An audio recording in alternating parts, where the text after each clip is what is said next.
Mungkin ada di antara kalian yang pernah mendengar lolongan anjing yang panjang, menyayat malam yang sunyi. Jika itu terdengar di dini hari yang gerimis, kita akan segera ingat film-film yang dibintangi mendiang Suzana. Tapi, mungkin saja itu karena mereka ketakutan akan sesuatu, atau menyatakan keprihatinan terhadap makhluk lain. Yang paling mungkin, bisa saja mereka melolong karena kasihan dengan para penghuni kubur yang tengah mengalami siksaan akibat perbuatan buruk mereka di dunia. Diriwayatkan oleh Muslim dari Zaid bin Sabit bahwa ia berkata, "Suatu hari kami sedang bersama Nabi di tanah pekarangan milik Bani Najjar. Saat itu beliau menaiki seekor keledai betina miliknya. Tiba-tiba binatang itu terperanjat kaget dan berhenti di dekat 4-6 kubur, dan hampir saja beliau terjatuh. Beliau lalu bertanya, 'Siapa yang tahu penghuni kubur-kubur ini?' Seorang sahabat menjawab, 'Saya.' Beliau bertanya, 'Lalu kapan mereka mati?' Ia menjawab, 'Mereka mati pada zaman jahiliyah.' Beliau bersabda, 'Sesungguhnya umat ini akan diuji dalam kuburnya.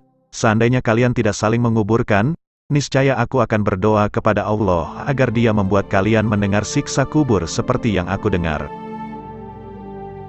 Menurut para ulama, keledai yang sedang dinaiki Nabi tersebut sampai terperanjat kaget, karena mendadak ia mendengar suara orang-orang yang sedang disiksa di dalam kubur. Hanya saja makhluk yang berakal seperti jin dan manusia tidak bisa mendengarnya. Allah sengaja menyembunyikan hal itu dari kita supaya kita menguburkan mayit. Itulah kebijaksanaan dan kasih sayang Allah kepada kita, agar kita tidak takut mendengarnya. Selama masih di dunia, kita tidak akan sanggup mendengar azab Allah yang ditimpakan kepadanya di dalam kubur. Bayangkan, ketika mendengar suara halilintar yang menggelegar atau gempa yang dahsyat saja banyak orang yang langsung mati. Apalagi jika sampai jeritan orang di dalam kubur yang sedang disiksa oleh malaikat dengan menggunakan palu dari neraka didengar oleh orang yang berada di dekatnya. Rasulullah sendiri pernah menyatakan, seandainya seseorang mendengar suara mayit yang sedang disiksa, ia akan pingsan. Itu baru siksa yang ditimpakan pada orang-orang mukmin. Apalagi dengan siksa yang ditimpakan kepada orang kafir, kita senantiasa memohon keselamatan, ampunan, dan rahmat kepada Allah yang Maha Dermawan. Diceritakan bahwa pada suatu hari ada beberapa orang yang saleh mengubur mayit di sebuah desa bagian timur Isbiliyah. Sesudah itu mereka duduk-duduk santai di sebuah tempat, tidak jauh dari tempat mereka, beberapa ekor kambing yang merumput. Mendadak ada seekor kambing yang berlari menghampiri kubur tersebut. Ia mendekatkan telinganya seolah-olah sedang mendengarkan suara.